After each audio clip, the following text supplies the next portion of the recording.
I wonder if you're ever amazed, like I am, and not in a good way, at the way people will treat each other, especially people that are close to each other, the way they'll treat each other.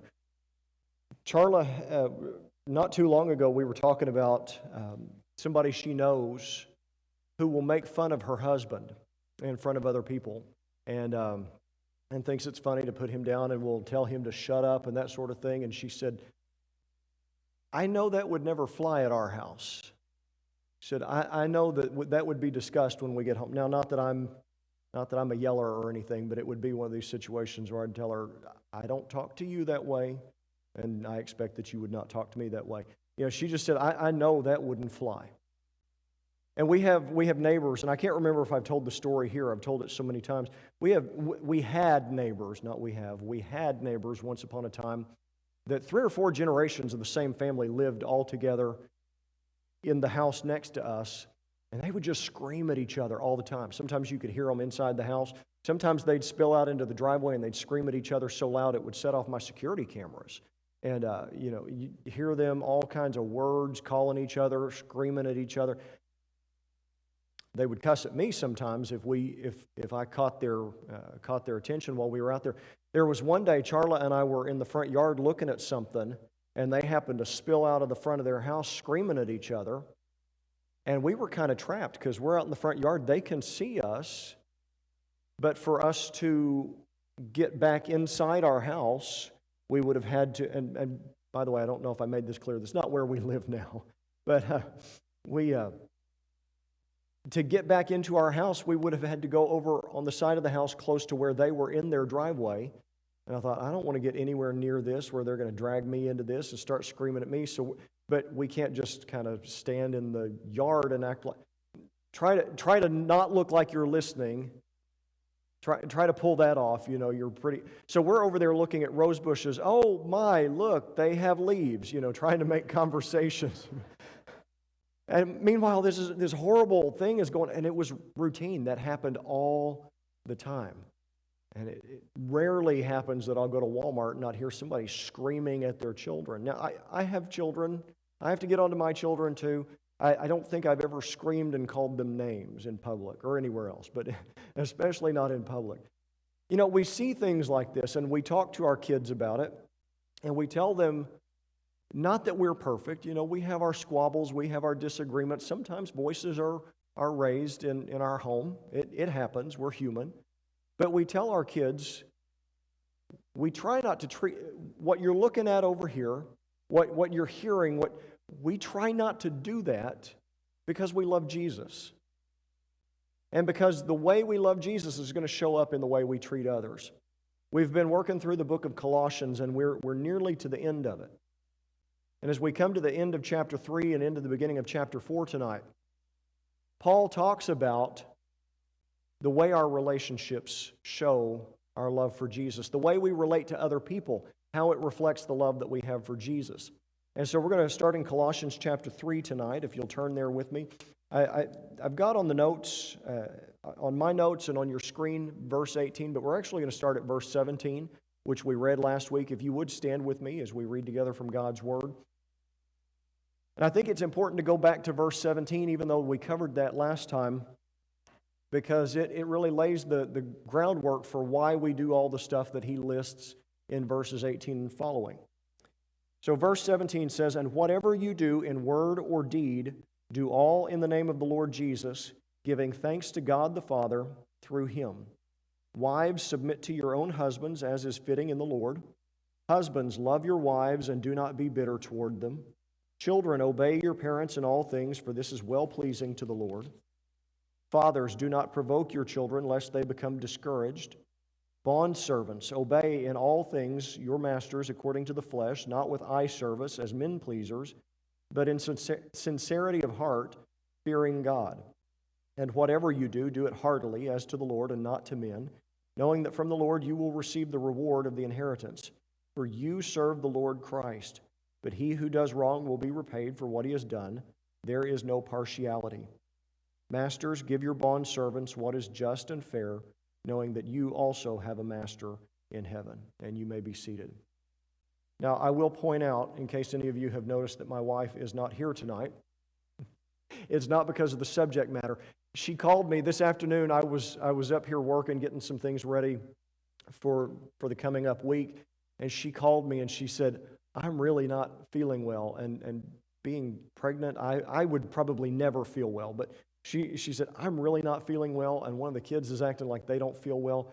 Would it bother you if we're not there tonight, if we just watch it at home on streaming, if we don't feel well? I said, yeah, of course, that's fine. Why are you asking? She said, well, you're preaching tonight on being submissive. I said, stop. Stop. Let's not play this game. So she's out because she's under the weather. She did tell me, she said, I know you're preaching on submission. She said, feel free to use any example you want to. Just know I'll be watching. So, but as we read through this, we tend to focus on the part about submission, and people in our society bristle at that suggestion. We tend to focus just on that part, and it's important, it's in there, but we don't pay attention always to everything that comes after it. And there are instructions here in this passage for more than just wives. There are instructions in here that apply to all of us, and we need to pay attention to that. When we take all of these commandments together, it tells us that a Christian's devotion to Christ should be evident in the way we relate to others. We can say we love Jesus Christ and live in a way that's totally inconsistent with that. But we're called to live in a way and treat others in a way and relate to others in a way and carry ourselves with an attitude that's consistent with what we say we believe about Jesus Christ. And there's something in here, I don't care where you are in life, there's something in here that applies to you in principle, even if not spelled out in black and white.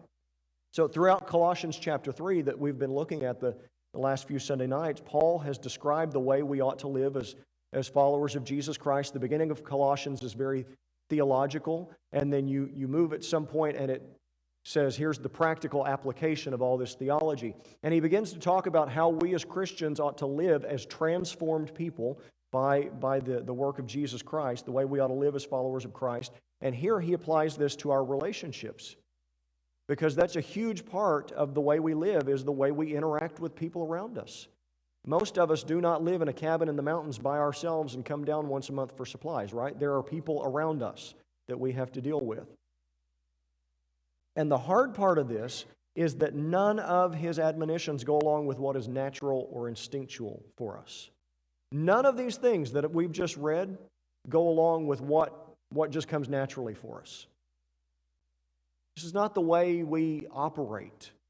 Just if we're going off of the flesh, if we're going off of instinct, it's not how we operate. Verse 18, he calls for wives to submit to their own husbands. The idea of submitting to anyone tends to be difficult for us.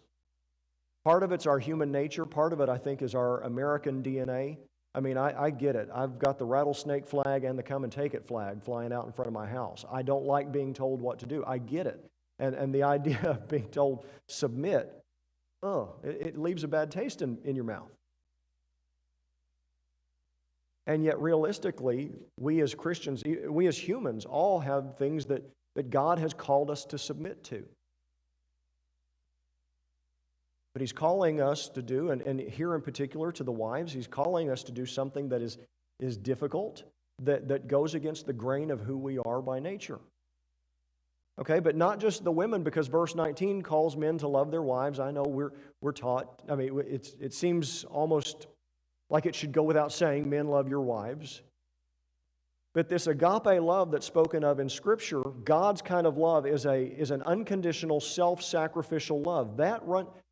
Men, are we ever selfish? Is that just me? Your wife needs help, but you'd rather sit there with your feet up and watch the television. Is that anybody else in here, or is that just me? You know what?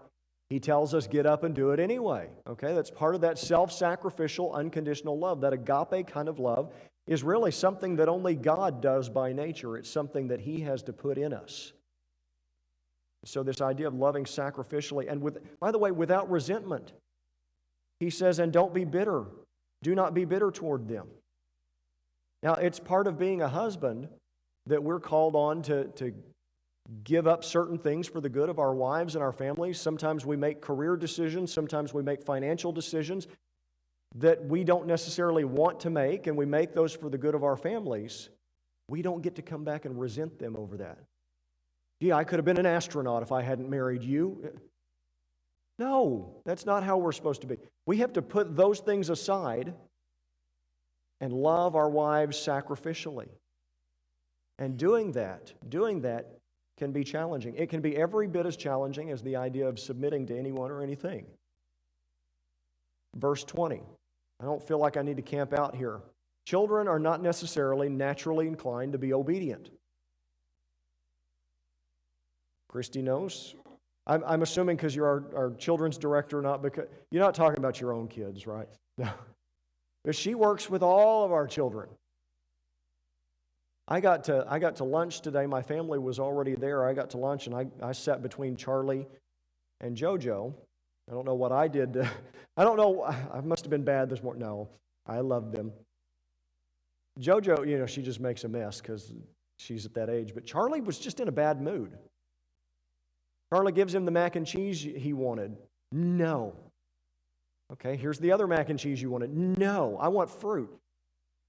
We gave the boy fruit. He wouldn't know what to do with it. She tries to give him his cookie that came with the meal. I don't want it. He was just in a mean mood and would not listen to us.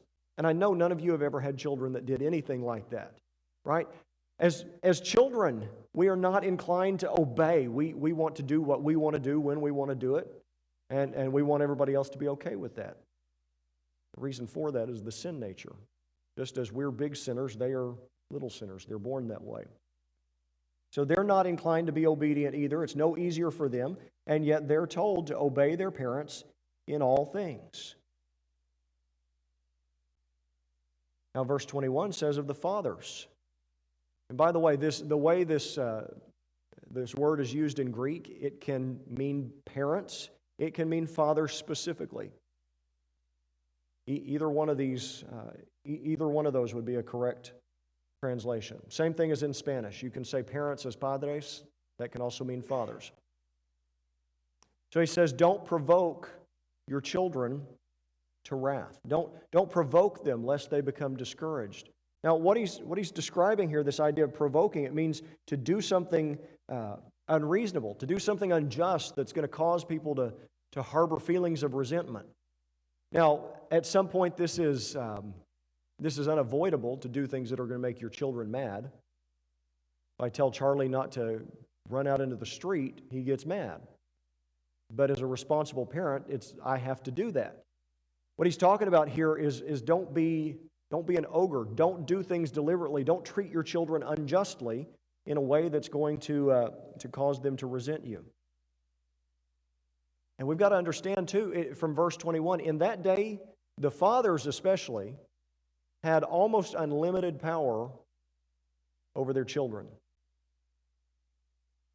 I had a nut job of a professor in college. I had a few of them, but I had one in particular who talked about the Roman time, because he didn't like people like me who were pro-life. And he talked about the Roman times and how a father, I'm a little unclear on the legality of this myself, but he said a father could put his child to death for at least at some point in the Roman Empire, could put his child to death for any reason he saw fit up until the time they were considered adults. And he said, and I think that's the system we ought to go back to today. A person becomes a person, or they become a human life at adulthood. Okay. I don't know how much of that was his sincere belief, or how much of that was, we didn't have a word for it back then, but now we call it trolling, just trying to get a rise out of people. But I do know that whether his extreme was correct or not, fathers in the Roman world had a wide degree of latitude. They could do things we could never get away with today, and nobody could call them on it. They had nearly unlimited power. And Paul is telling Christian parents, Christian fathers in particular, just because you have that power under the law doesn't mean you use it, because you're under God as well. So treat your children justly. And in verse 22, He begins talking to the servants, the bond servants. And now we couldn't necessarily blame servants for doing the minimum to try to get by. A lot of people who aren't even bond servants do that in their jobs today. What's the least I have to do to get paid and not get fired? That's what I'll do. I remember my first job at the grocery store at Homeland when I was in high school. It almost seemed like that was a competition among some of the, well, I was going to say some of the teenage employees, but some of the adults too. Almost like a competition to see who could do the least without getting fired. I worked in county government for a while too, and one of my favorite jokes ever since then has been, do you know how many people work for the county? 1 out of 4. What's the least? If any of you are currently government employees, my apologies. That's just my experience. It's our human nature to say, what can we get by with? And he was telling these servants, don't you do that. You work as though you're serving the Lord and not serving these human masters. And in chapter 4, verse 1, he turns back to the masters, tells them to treat their servants with justice and fairness. When masters, like fathers, had wide latitude to dictate the terms of service. This idea of bond servants, we could get into the whole discussion about why didn't the Bible just abolish slavery. First of all, just as a very quick addressing of this topic, slavery in the Roman Empire was not exactly like slavery in the United States. Okay? The Bible nowhere condones slavery, certainly in the New Testament, but it did recognize that it existed and told Christians that they were supposed to do better than what the world expected. So they had wide latitude. Sometimes these people were in slavery because they sold themselves into slavery. Sometimes they just preferred working for somebody and being taken care of. They didn't want to be the guy out there starting his own business. They wanted to work in somebody else's house. Sometimes it was temporary to settle a debt. So it was very different from what, I'm not saying it was a good system, but it was very different from what we think of as slavery in our country. They still had wide authority over their servants, over even their bond servants. And Paul is saying here to Christians, just because you have that authority doesn't mean you get to misuse it. And we could bring all of these things into our world today. We don't necessarily have bondservant and master relationships, but we do have employee-employer relationships, and sometimes it might feel like the same thing. We still have parent-child relationships. We still have husband-wife relationships. We still have other relationships that even though he doesn't spell them out in black and white, the principles can still transfer. Christians are still having to deal with one another and with other people, and the way we do that reflects our devotion to Jesus Christ. Now, I say that because the world, or some more liberal churches included, would look at passages like this and say, we don't need to teach that anymore. That's inconvenient. That's first century thinking. Listen, everything in the Bible doesn't have to be convenient for me to believe it's what God said and it applies. God doesn't command things according to my convenience. He commands things according to His nature and His unchanging will. And just because we feel like we as a society have evolved beyond these things doesn't mean that God has changed.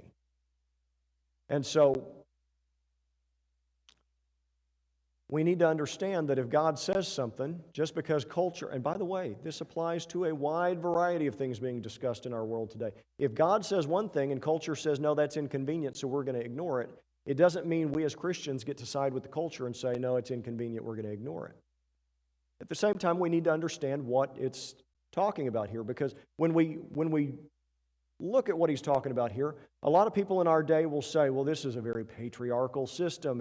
It's suppressing slaves, it's suppressing women, it's suppressing the children. Listen, when you look at the Roman world into which Paul was speaking under the inspiration of the Holy Spirit, women didn't really have rights. Children didn't really have rights. Slaves really didn't have rights. Jesus Christ was the first one to recognize in a public way the inherent worth of every person who's created in the image of God. Now, in God's order, we all have different roles to play. We all have different jobs. Just like in a church, we all have different ministries that we carry out, but we are equal in value before God. And so we look at things like submission, and the world would say, you can't teach that, or you shouldn't teach that anymore. My mother-in-law said something I think was very wise. Don't tell her I said that. She may be watching right now. She said something very wise this weekend when we were talking about this passage of Scripture. At the breakfast table one of the days she was here. She was talking about a generation or two ago. I don't remember if it was her family or a family she knew, but she was talking about going to family events, and the men would be fed first. The women would fix the plates for the men, bring it in. They would serve them hand and foot, and then the women, if there was anything left over, would go and eat in the kitchen. And I'm just thinking, if I suggested that, what delightful surprises I might find on my plate. And my mother-in-law said this: submission is biblical, bondage is not. So if you hear Paul saying, wives, submit to your husbands, and you think of a wife being a slave to her husband, please understand that is not what he's talking about.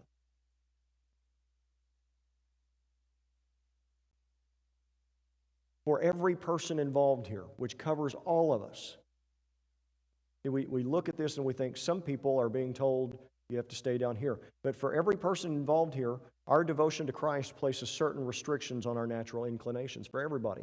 For the husband, for the wife, for the parent, for the child, for the employer, for the employee. It places certain restraints on what we can and can't do,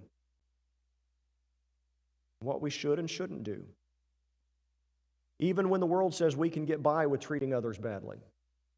There are some of these the world will look at and say, well, that's not a problem. Let the employees slack off, you know. They're just getting what they deserve from the fat cat business owners. Listen, just because the world says you can treat somebody badly doesn't mean that God is okay with it. And with the employer, just because they have the power of the purse strings over the worker, doesn't mean, even if the world says it's okay, doesn't mean they get to treat people badly. Doesn't mean God says it's okay. Husbands and wives treat each other badly.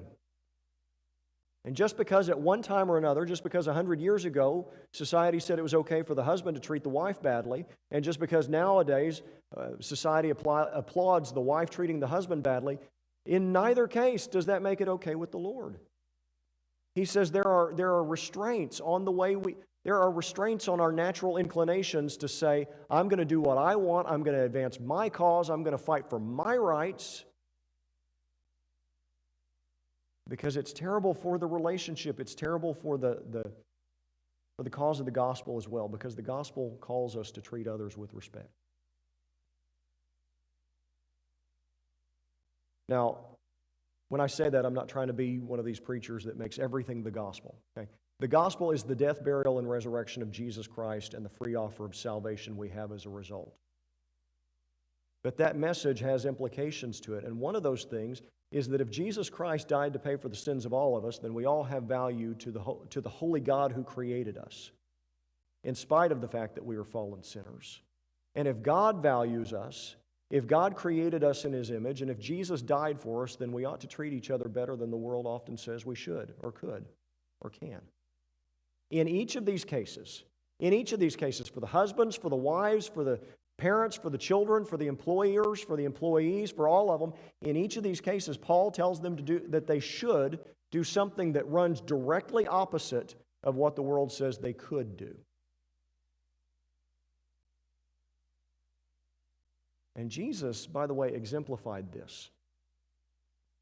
Think of what Jesus would have been justified in doing with the way He was treated often during His earthly ministry. There were discussions about calling down fire from heaven. Do any of us in here doubt that He could have done that at any moment? And yet when James and John suggested it, He said no.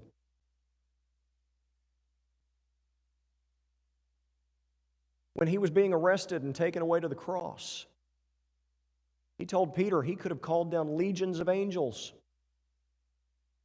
They could have set him free. If he wanted to be free, he could have been freed at any moment. And we certainly didn't deserve him going any further with that whole ordeal than he was at that point. But he went through it anyway. And while he hung up there, he said, Father, forgive them, for they know not what they do. Jesus set the example of how we're supposed to treat others. These restraints that are put on us are not designed to oppress us. We hear that word restraint, and again, I don't like the idea of being told what I can and can't do. But they're not designed to oppress us. They're designed to encourage a spirit of grace that allows us to live in peace, so that we can live at peace with one another. See, our initial instinct is to look at what we give up. We look at each of these and we sort ourselves into the categories, and which category do I fall into? And God says, I can't do what? We look at what we give up. Sometimes we fail to, in looking at the demands on us, we fail to appreciate the restraints that are put on the other side for our protection.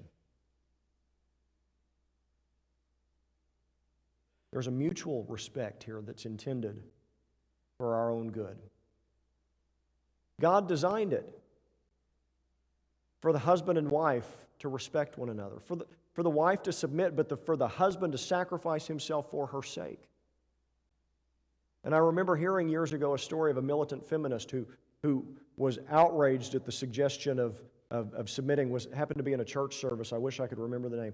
Happened to be in a church service and was getting up to leave, and then heard what came next in, I believe it's Ephesians, where he says, wives, submit to your husbands. And then in the next breath he says, and husbands, love your wives as Christ loved the church and gave himself for it. And she was struck by that and said later on, if I found a man who was willing to sacrifice himself for me like that and willing to love me like that, I would have no problem submitting to him. See, we get this all twisted when we just look at me, what I've lost, what I'm told I can't do, and we fail to look at the whole system that God has set up for our protection and the mutual respect that's supposed to go here. Now, I don't hold us up as a perfect example by any stretch of the imagination, but I feel like my wife is pretty good at being a submitter. Is that a word? Now, those of you who know her, know she's going to tell you what she thinks. She's nobody's doormat. But I know if I ever put my foot down, she'll say, oh, okay. Some of y'all know we were excited about the Euro truck that came to town the other day. She was calling in the order. She said, what do I do? Because I want a Euro, but I also want to try this chicken thing, and I don't know what to order. I said, tell you what, order you and me each a Euro, order that chicken thing, and we'll split it. And she said, yes, sir. We had been talking about this passage here. Now, see, I'm pretty laid back. I don't boss her around. But if I ever seriously come to her and say, this is what we need to do, she's willing to respect that. But at the same time, I've had to get there by showing her I'm willing to sacrifice what I want and what my preference would be for her good. If she needs something, that's what we're going to do. It's a two-way street. God designed this to be a two-way street of respect in all of these relationships. And the result of, and by the way, even if it doesn't turn out to be mutual, God can still bring something good out of it. He talks about in some places the wives still submitting to their husbands even if they're not believers, and in some cases winning them to Christ as a result. There have been times that I've had employers who did not treat me with respect, but by treating them with respect in return, I've had opportunities to share the gospel with them. God can bring something good out of a bad situation. And I want to clarify something else too, because some people will say, I have seen where some people have said that this idea of submission taught in the Bible is just a way to cover up for abuse. In none of this does it mean you have to sit there and take something like that. I had a woman come to me for counseling, sat down with me and my wife for counseling a while back. She said, I've got to talk to somebody. She's brand new at the church. She said, I've got to talk to somebody. She said, I was raised in church. I don't like divorce. I understand what the Bible teaches. I said, but he's been abusive. I said, the Bible may not give that as grounds for, it may not spell that out as grounds for divorce, but it doesn't mean you've got to sit there and take it. I said, you get out of there. If we need to go with you or call the cops to go with you or whatever, you need to get stuff, we'll find you a place to stay, and you tell him you're not coming back until he gets himself some real help and gets his head on straight. You don't have to sit there and take that. I just want to be clear that this idea of this respect, that it doesn't mean that we get knocked around and just have to sit there and take it. But if we will do what he's talking about, if we will treat each other with respect in all of these relationships, the result of it, of treating each other the way God desires us to, some of the things he lists here, look at verse 19. I turned too far back. Look at verse 19, if I can get to the right page. He says, Husbands, love your wives and do not be bitter toward them.